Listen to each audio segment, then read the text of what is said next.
여러분, 방탕한 세월을 보내다가 하나님께로 돌아왔을 때 우리가 잘 아는 성 어거스틴은요, 다음과 같이 기도했습니다.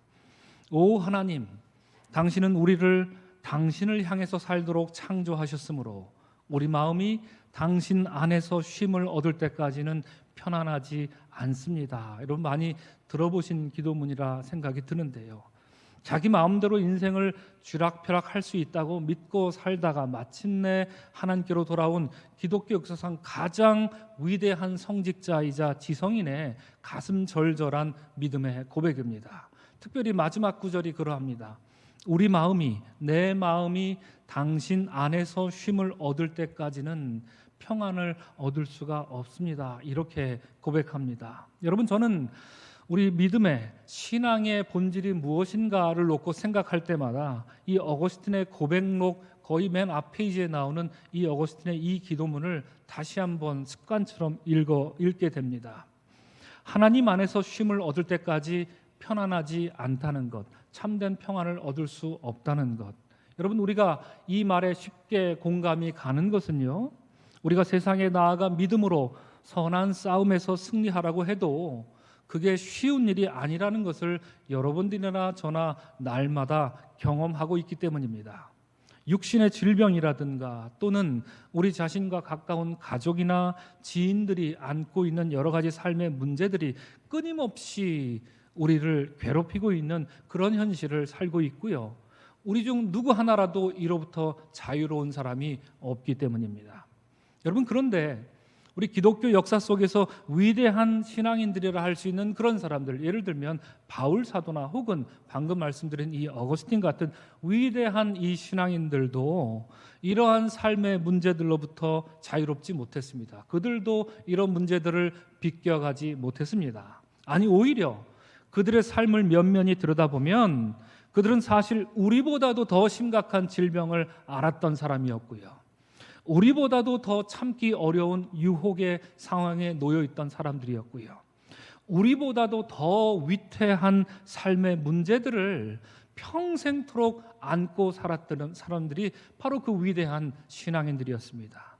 그럼에도 우리가 그들을 위대한 신앙인들이라 이렇게 부를 수 있는 것은요, 이것은 마치 사도 바울이 골로새서 1장 24절에서 내가 이제 너희를 위하여 받는 괴로움을 기뻐하고, 바울이 이렇게 말했습니다. 내가 이제 너희를 위하여 받는 괴로움을 기뻐하고 그리스도의 남은 고난을 그의 몸된 교회를 위하여 내 육체에 채우노라, 이렇게 말했기 때문이죠. 자신 앞에 다가오는 그 고난을 주님의 몸된 교회를 위하여 내 육체에 채우노라, 내가 이 한 몸으로 내 앞에 다가선 고난을 당당히 맞서겠다라고 하는 아주 굳은 심지에, 그리고 굳은 믿음의 결의가 느껴지는 그런 말씀이었습니다. 그러면서 하나님을 찬양할 수 있었던 사람들이었기에 우리는 그들을 참으로 위대한 믿음의 사람들이다, 이렇게 부르는 것이지요.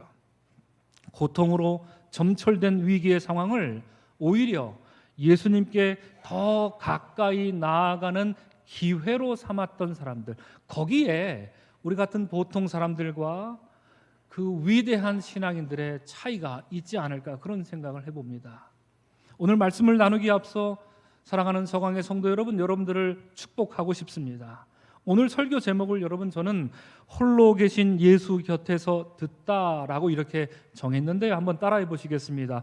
홀로 계신 예수 곁에서 듣다. 조금만 더 크게 따라 하시면 좋겠습니다. 홀로 계신, 좋습니다. 예수 곁에서 듣다.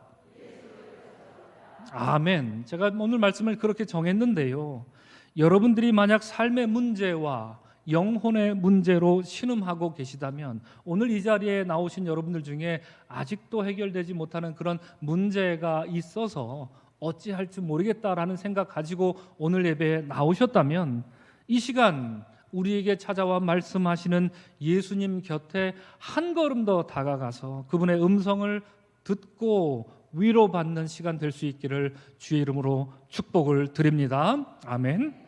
여러분, 오늘 본문의 말씀을 통해서 예수님께서는요, 하나님 나라에 관한 두 개의 비유를 들려주십니다. 오늘 우리가 나눈 말씀이 길지가 않지요. 굉장히 짧습니다만 예수님의 비유 중에 핵심이라 할 수 있는 그 하나님 나라의 비유 두 가지가 다 담겨 있습니다. 첫 번째는 26절에서 29절의 말씀이지요. 이것은 자라나는 씨의 비유, 이렇게 우리가 부르고 있습니다. 두 번째는 30절에서 32절에 나오는 겨자씨의 비유입니다. 여러분 다들 잘 아시지요?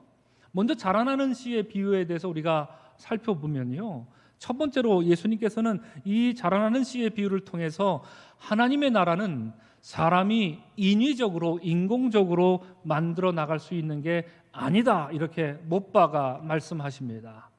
본문에서도 말하고 있는 것처럼 하나님 나라를 위해서 사람이 할 수 있는 일이란 그저 씨를 땅에 뿌리는 것 외에는 없다, 이렇게 말씀하시는 것이지요. 우리가 잘 아는, 여러분 19세기 프랑스에 살았던 화가 밀레가 있습니다. 이 밀레에는 만종이라는 그림이 훨씬 더 유명하죠. 아마 여러분들도 잘 아시리라, 많이 보셨으리라 생각합니다. 그런데 그가 그린 그림 중에 또 다른 작품 중에 씨 뿌리는 사람이라는 작품이 있습니다. 밀레는요, 자칭 그리고 타칭 농민 화가라 불릴 만큼요, 농촌의 풍경을 화폭에 담아내는 것을 마치 자신의 사명으로 여겼던 사람이었었는데요. 이 작품 씨 뿌리는 사람에서 밀레는 어슴푸레한 배경 속에서 밭에 씨앗을 뿌리는 아주 듬직한 농부를 그려내고 있습니다. 밀레가 직접 말하기로 이 그림 씨 뿌리는 사람은 인간의 숭고한 노동에 대해서 그리려고 했다, 이렇게 대답합니다. 그래서 땀 흘려 일할 때에, 사람은 인간이라면 땀 흘려 일할 때 비로소 사람다울 수 있다, 인간다울 수 있다, 이것을 아마도 밀레가 우리들에게 말해주고 있는 것이 아닌가 생각합니다. 궁금하신 분들은 인터넷에 밀레에 씨 뿌리는 사람 이렇게 검색하시면 쉽게 그림을 보실 수 있습니다. 그렇습니다. 여러분, 우리가 하나님 나라를 위해 일하는 것은 이와 마찬가지입니다. 씨앗이 잘 자랄 수 있도록 밭을 열심히 기경해야 하고요, 그리고 너무 이르거나 혹은 너무 늦지 않게 씨앗을 골고루 잘 뿌려주는 일, 그것이 마땅히 해야 할, 우리가 해야 할 일인 것입니다. 우리가 뿌린 씨앗이 자라고 열매를 맺는 일은 우리의 소관이 아니기 때문에 기다림 속에서 하나님을 신뢰하는 것만이 우리의 소임이라고 예수님께서는 오늘 성경 본문을 통해서 우리에게 말씀하고 계십니다. 그러니까 여러분, 씨를 뿌리는 사람이 해야 할 또 다른 일이 있다, 만약에 누군가 얘기한다면, 오늘 본문의 말씀에 의지해서 살펴본다면 그것이 무엇일까요? 씨 뿌리는 사람이 해야 할 또 다른 일이 있다. 그것은요, 기다림일 뿐이란 얘기죠. 씨앗을 심어본 사람들은 제가 무슨 말씀을 드리는지, 그리고 오늘 성경 말씀이 무엇을 말하는지 잘 아실 겁니다. 여러분, 저도 광야 호피 사막에 살면서 여러 가지 꽃들을 심어봤습니다. 봄이 되어서 씨앗을 심을 때면 아주 가슴이 벅차오릅니다. 씨앗을 심고 나서 굉장히 들뜨고요, 이게 어떤 꽃이 필까 너무 들뜬 마음에 막 기다리게 됩니다. 과연 이 씨앗이 자랄까 아닐까, 처음에는 그런 걱정도 들긴 합니다. 어쩔 때는 그래서 너무 궁금한 나머지 며칠도 안 돼서 그 땅에 가서 살짝 이렇게 씨앗을 막 이렇게 확인해 보고 싶은 마음에 이렇게 걷어낸 적도 있었습니다. 그래서 어떻게 됐을까요? 발화가 됐었더라고요. 사실 땅 밑속에, 땅 밑으로. 그런데 이제 다 죽었던 거죠. 제가 그 행위를 했기 때문에. 그러지 않았으면 참 좋았을 텐데요. 하지만 우리가 땅에 씨앗을 심으면 우리가 할 것은, 다시 말씀드리면 기다리는 일, 그것밖에 없다, 성경은 우리에게 말해주고 있는 것이지요. 27절에서 예수님께서는 그 기다림을 다른 말로 표현해 주십니다. 그것이 뭘까요, 여러분? 27절 말씀에 나와 있습니다. 밤낮 자고 깨고 하라, 한량이 되라, 마치 이렇게 들리곤 하는데요. 그렇습니다. 예수님의 표현이 여러분 기가 막히지 않습니까? 밤낮 자고 깨고 하라, 이렇게 말씀하십니다. 무슨 뜻일까요? 그저 너의 일상을 살라는 그런 말씀입니다. 씨앗을 심어놓고 그 씨앗이 잘 자랄까 어떨까 고심한 끝에 밤잠을 이루지 못하고 뜬 눈으로 밤을 지샌다든지, 그리고 제가 범했던 것처럼 씨앗이 자랄까 하면서 땅을 파보거나 하는 이런 어리석은 행동을 하지 말라는 얘기죠. 여러분, 이 말씀은 우리가 하고 있는 우리의 기도 생활에 비추어서 생각해 보면 훨씬 쉽게 이 비유의 말씀이 이해가 되리라 생각합니다. 우리가 하나님께 간절한 마음으로 기도하면 그 결과는 하나님께 맡기는 것이 당연한 것이지요. 우리 다 그렇게 알고 계시지요. 우리가 어쩔 때 기도하면 하나님 뜻에 100% 부합한 나머지 우리가 기도하자마자 곧바로 그 다음날 기도가 우리가 원하는 대로 응답받을 때가 있습니까? 없습니까? 있습니다. 그럴 때 있습니다. 저도 경험해 봤고요. 아마 여러분들도 많이 경험하셨을 겁니다. 제가 기도했더니 하나님께서 제가 기도한 대로 100% 아니 200% 하나님께서 고스란히 응답해 주셨던 그런 경험들 우리 다 갖고 있으리라 생각합니다. 그런데 그렇지 않고요. 때로는 우리의 뜻이 하나님의 뜻에 합하지 못할 때도 왕왕 있지 않습니까?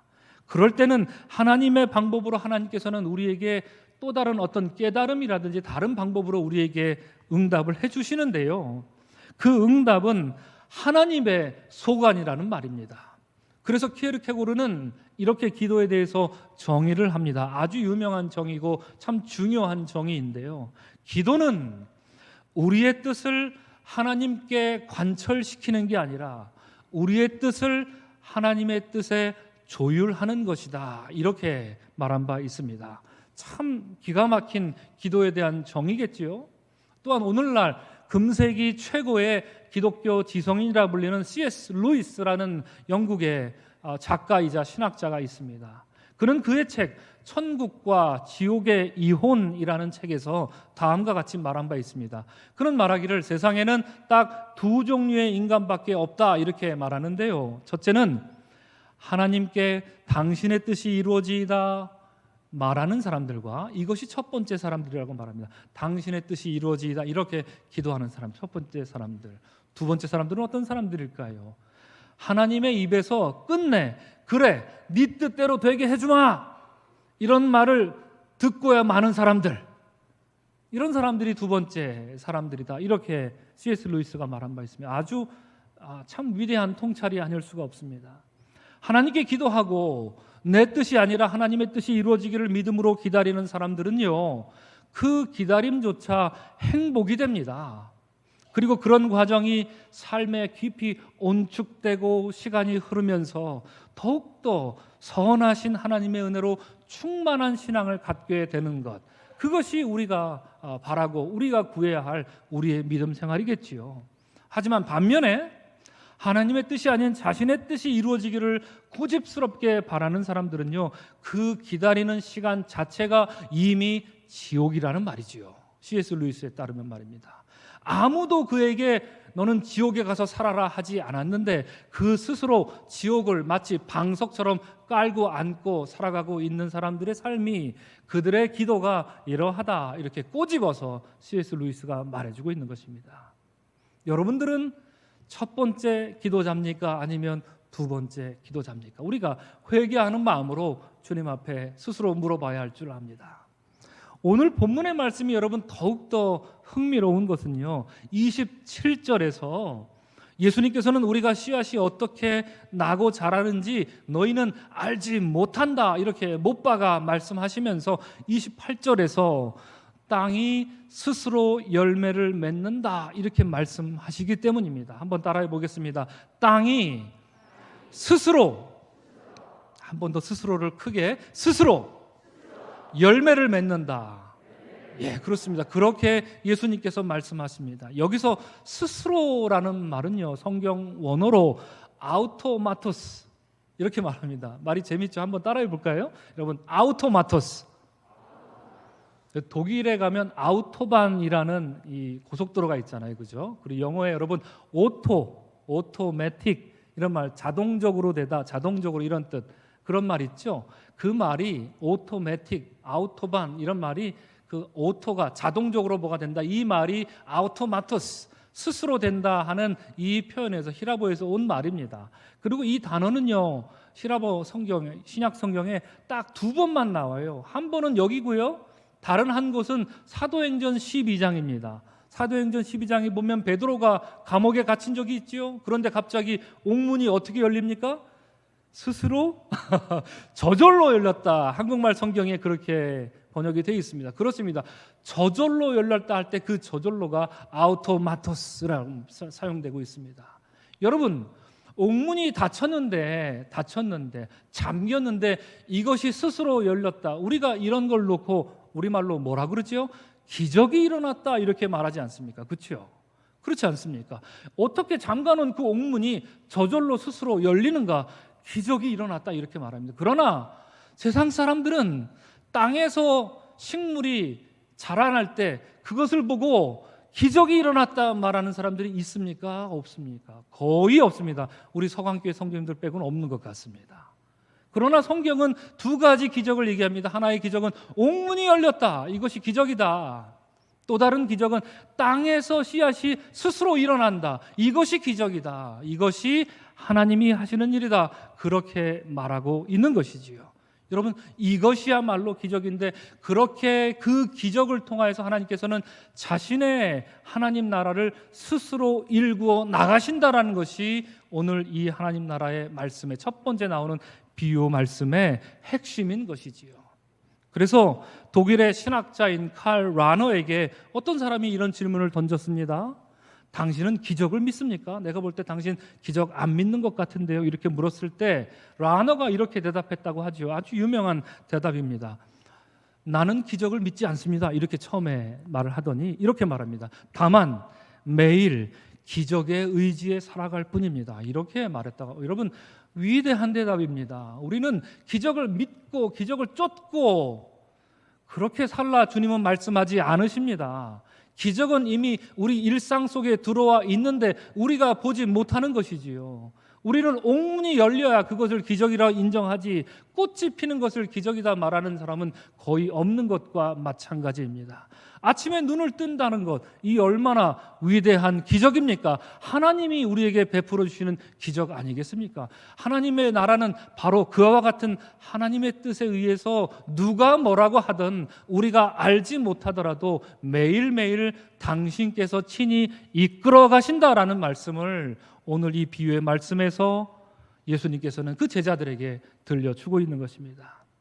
그래서 여러분, 독일의 유명한 문학가인 헤르만 헤세가 쓴 책이 며칠 전에 새로 나왔는데요. 제가 헤르만 헤세를 특별히 좋아하기 때문에 특별히 이 사람 굉장한 정원사로 이 자연에 대한 찬미를 많이 한 사람이라 그 책을 어제 받아서 읽어보았는데요. 그 책에서 이런 고백을 합니다. 나는 계절에 따라 꽃이 만발하고 숲이 변모하는 모습을 매번 그것을 목도하고 있는데 그러면서 이렇게 말합니다. 기적은 매번 나타났지만 나는 그것을 매번 보지 못했다. 이렇게 헤르만 헤세가 말하지요. 그렇습니다. 이것이 우리의 믿음의 고백이 아닐까 생각이 듭니다. 우리 사랑하는 서강의 성도 여러분, 우리는 매주 예배를 드릴 때마다 마음의 소원을 담아서 하나님께 예물을 드리고 오늘 아침에도 저는 여러분들의 마음의 소원을 담아서 봉헌 기도를 하나님께 들어 올렸습니다. 또 새벽마다 나와서 여러 가지 삶의 문제들을 놓고 기도하시는 분들도 많습니다. 온라인으로 가정에서 깨어서 기도하시는 분들도 마찬가지시지요. 그렇게 간절한 마음으로 기도하시는 성도님들의 모습을 보면 죄송하지만 뒤에 가서 제가 이렇게 등을 좀 두드리고 싶은 마음이 굉장히 많이 듭니다. 안쓰럽기도 하고요. 너무 뿌듯하기도 하고요. 그리고 목사로서는 너무나도 든든합니다. 그런 분들이 우리 교회에 계시다는 것 생각할 때마다, 볼 때마다, 또 듣게 될 때마다 너무 든든합니다. 이런 성도님들과 함께라면 뭐라도 할 수 있겠다라는 그런 자신감이 막 제 안에서 생겨납니다. 이처럼 하나님께서 우리의 문제와 우리의 소망을 담아 기도하는 것은요, 우리가 부지런히 하나님 나라를 위해서 씨앗을 뿌리는 것과 같은 일이기 때문에 우리가 결단코 멈춰서는 안 되는 일인 것입니다. 우리가 그렇게 기도할 때에 하나님께서는 당신의 뜻에 따라 반드시 응답하실 것입니다. 이러한 믿음을 갖고 기도하는 사람들로 넘쳐나는 우리 사랑하는 서강 공동체 될 수 있기를 주의 이름으로 축복을 드립니다. 아멘. 그러면 이어서 30절에서 32절 말씀 나오는 겨자씨의 비유는요, 예수님께서 가르쳐 주신 비유 가운데 가장 유명한 비유이기도 하지만 가장 위험한 비유이기도 했습니다. 우리들이야 이 비유의 말씀에 익숙해서 작은 겨자씨만한 믿음이 있으면 좋은 열매를, 큰 열매를 맺을 것이다, 이렇게 서로 교훈을 주고받으며 덕담하지만요, 사실 여러분, 이 겨자씨 비유의 말씀은 하나님 나라를 고대하던 유대인들에게 있어서, 이스라엘 사람들에게 있어서는 아주 불편하고 때로는 불쾌한 가르침이었습니다.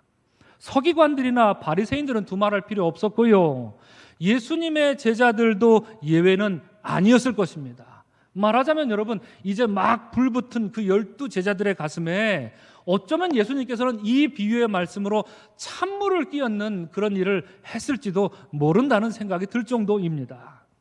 여러분, 이 배경을 가만히 살펴보면 우리가 쉽게 이해할 수 있습니다. 마가복음 1장을 한번 찾아보시면요, 예수님께서 바닷가에서 사람들에게 말씀을 전하실 때 사람들이 너무 많이 모여서 예수님이 배에 타서 이렇게 멀찍이 떨어져서 가르칠 수밖에 없는 그런 상황이 묘사되고 있습니다. 셀 수 없이 많은 사람들이 모였습니다. 그래서 예수님께서 4가지 땅에 떨어진 씨앗의 비유를 가르쳐 주시지요. 그리고 4장 10절을 한번 눈으로 찾아봐 주십시오. 4장 10절에 보면 어떤 사람들이 남아 있습니까? 처음에는 아주 셀 수 없이 많은 사람들이 남아 있었는데 4장 10절에 보면 사람들이 많이 떠나간 것처럼 보입니다. 그저 일군의 사람들과 예수님의 제자들이 예수님에게 다가가서 대화를 하는 그런 장면으로 묘사가 됩니다. 그리고 오늘 말씀 34절에서는 누가 남아 있던가요? 처음에는 그렇게 많은 사람들이 남아 있었고 4장 10절에서는 그래도 몇몇 사람들 남아 있었는데 오늘 34절에 보시면 조금 전까지만 해도 남아있던 사람들이 이제는 그 비유의 말씀을 듣다가 다 돌아가 버린 것입니다, 여러분. 그리고 예수님의 제자들만 남았던 것이지요. 그 많던 사람들이 왜 돌아갔는지 그 이유에 대해서 성경은 우리에게 구체적으로 직접적으로 말해주고 있지는 않지만 아마도 예수님께서 3장까지 보면 기가 막힌 기적을 계속 보여주시거든요. 사람들을 고쳐주시고 귀신을 내어 쫓으시거든요. 그랬기 때문에 사람들이 많이 모였겠지요. 그런데 4장 딱 들어서니까 예수님께서 그 기적은 안 보여주시고 자꾸 이상한 말씀만 하시는 것처럼 들렸겠지요. 그래서 때로는 지루하기도 하고요. 뭐라 그러는 거야 도대체? 또 어쩔 때는 못 알아듣기도 해서 돌아간 사람들도 많았을 것입니다. 또한 그 중에는 예수님 말씀에 반감을 느끼고 아니 어떻게 저런 소리를 하지? 반감을 느끼고 못마땅하게 여겨서 돌아간 사람들도 분명 있었을 것입니다. 그 이유가 오늘 구약 성경 봉독 시간에 나왔던 에스겔서 17장에 단서가 있습니다. 에스겔서 17장에서 오늘 말씀은 무엇을 우리에게 전해주고 있던가요? 하나님께서는 백향목 꼭대기에서 높은 가지 중에 그 중에 연한 가지를 꺾어다가 우리말로 그것을 우둠지라고 하지요. 나무 가장 높이 솟은 연한 가지, 그 우둠지를 꺾어다가 그것을 이스라엘의 높은 산에 내가 옮겨 심을 것이다 라고 말씀해 주고 있습니다. 이것은요, 바벨론 포로로 잡혀갔던 이스라엘 백성들에게 이제 내가 너희를 새롭게 살릴 것이고 이제 내가 이스라엘의 새로운 공동체를 살려낼 것인데 그것은 마치 백향목과 같이 높다란 울창한 그런 왕국이 될 것이다라는 약속의 말씀이었던 것입니다. 다시 말씀드리면 여러분, 백향목은요 40m까지 자라는 나무입니다. 그리고 레바논의 고지대에 자라고 있기 때문에 오늘날 레바논 국기를 보시면 국기 한가운데 그려져 있는 나무가 이 백향목입니다. 시다 트리라고 영어로 그렇게 부르는데요. 그만큼 크고 울창한 숲을 이루고 있는 나무이기 때문에 이 말씀을 들었을 때 이스라엘 백성들은 흥분했을 것입니다. 그렇구나, 우리 이 민족을 하나님께서 저 울창한 숲으로 만들어 주시겠구나 라고 상상하며 그런 하나님 나라를 기다려왔다라고 하는 것이지요. 그런데 오늘 말씀에서는 예수님께서 하나님 나라의 비유를 말씀하시는데 백향목의 백자도 안 꺼내시는 겁니다. 그리고 백향목은커녕 겨자씨와 같다고 말씀하시는 겁니다. 여러분 중에 아마 겨자씨를 보신 분들이 계시리라 생각됩니다. 저도 본 적이 있습니다. 좁쌀보다도 작아서요, 이 손에 쥐기조차도 어렵습니다. 예수님 시대에 겨자씨만 하나라고 하는 말은요, 아주 작고 미미한 존재를 뜻하는 일종의 관용어구였습니다. 예수님의 말씀이 기가 막힌 것은 32절 때문에 더더욱 그렇습니다. 제가 유대인이었다면 이 말 듣고 못 들어주겠다 생각하고 저도 뒤돌아섰을 것만 같습니다. 뭐라고 말합니까? 하나님 나라가 백향목 같다 이렇게 말하기는커녕 예수님께서는 32절에서 겨자씨 한 알이 자라면 모든 풀보다 커진다 이렇게 말씀하고 있지 않습니까? 여기서 여러분 모든 풀이라는 것은요, 일반 정원에서 작은 화분에 담아 파는 대부분의 야채라든가 혹은 사람 키 정도 자라는 무궁화나 개나리 같은 관목들을 의미합니다. 사실 여러분 겨자나무가 다 자라봤자 2m 혹은 3m 정도 자란다는 것이겠지요. 그것이 40m 자라는 백향목에 비하면 나무라고 할 것도 없지요. 그래서 이 겨자나무는 나무라고 불리지 않고 그저 관목이라고 이렇게 부르는 것 아니겠습니까? 백향목과 같은 하나님 나라를 꿈꿔오던 사람들에게 얘들아 잘 듣거라. 하나님 나라는 마치 콩나물이나 취나물보다 클 것이다. 이렇게 예수님 말씀하셨다면, 하나님 나라는 마치 개나리보다 클 것이다. 이렇게 말씀하셨다면 여러분 듣는 사람들의 기분이 어땠을까요? 막 위로가 되고 소망이 되고 없던 힘이 불끈불끈 솟고 막 그랬겠습니까? 그럴 리 없겠지요. 오히려 실망이 이만저만 아닐 것입니다. 씨알도 안 먹히는 소리였을 것입니다. 그들에게는요, 귀등으로도 못 듣겠다 해서 사람들이 예수님의 말씀을 듣다가 그렇게 하나하나 툴툴거리며 다 떠나갔던 것입니다. 그리고 오늘 말씀에서 예수님의 제자들만 남아있게 된 것입니다. 여러분 이제 결론의 말씀을 여러분들과 나누고자 합니다. 우리가 살펴본 것처럼 많은 사람들이 예수님 주변에 처음에 모여들었다가 대부분 다 떠나가고 일군의 사람들과 제자들만 남았습니다. 그리고 급기야 오늘 말씀에서는 그들조차도 다 떠나가고 12제자만 예수님 곁에 남았다. 성경은 그렇게 말하고 있습니다. 그리고 34절에서는요 아주 중요한 말씀을 우리에게 들려주고 계십니다. 다 떠난 것처럼 보였는데 다만 예수님 혼자 계실 때에 그 제자들에게 모든 것을 해석하시더라 이렇게 말씀해주고 있습니다. 사랑하는 성도 여러분, 우리가 만약 마가복음 4장에 나오는 등장인물들이었다면, 여러분들이 만약에 등장인물들이었다면 우리들은 과연 그 예수님 곁에 남아서 예수님 말씀을 끝까지 계속 듣고자 했던 사람이었을까요? 아니면 우리도 그냥 자리를 박차고 떠난 사람이었을까요? 떠났다면 무슨 이유로 떠났고 남아 있었다면 또한 무슨 이유로 남고자 했을까 한번 생각해 보시길 바랍니다. 그 자리를 박차고 떠난 사람들에 대해서 우리가 잘 알지는 못하지만 그들은 처음부터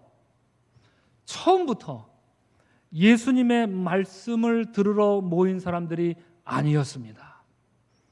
엄밀히 말하자면 그들은요 자기들이 듣고 싶은 이야기를 예수님이 해주기를 기다렸던 사람에 불과합니다.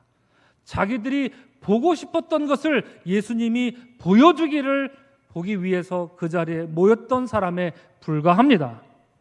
만약 예수님께서 앞서 행하셨던 그 기적들에 대해서 얘들아 다 앉거라 하면서 그 기적들에 대해서 아주 흥미진진한 간증무용담을 이 마가복음 4장에서 사람들에게 들려주셨다면 아마도 더욱더 많은 사람들이 인산인해를 이루면서 운집했을 것이 뻔합니다. 아주 손쉽게 하나님 나라가 형성되는 것처럼 보였을 것도 같습니다. 오늘날에도 여러분 이런 모습은 심심치 않게 보게 됩니다. 예수님의 복음을 디스카운트하는 사람들 많습니다. 혹은 예수님의 복음에 프리미엄을 붙여서 파는 사람들 많습니다. 심심치 않게 보고 듣고 있습니다. 우리가 몰라서 그렇지요. 그런데 예수님께서는 그런 기적 이야기와는 전혀 동떨어진 얘기만 하고 있으니 남아 있고 싶지가 않았을 것이 분명합니다.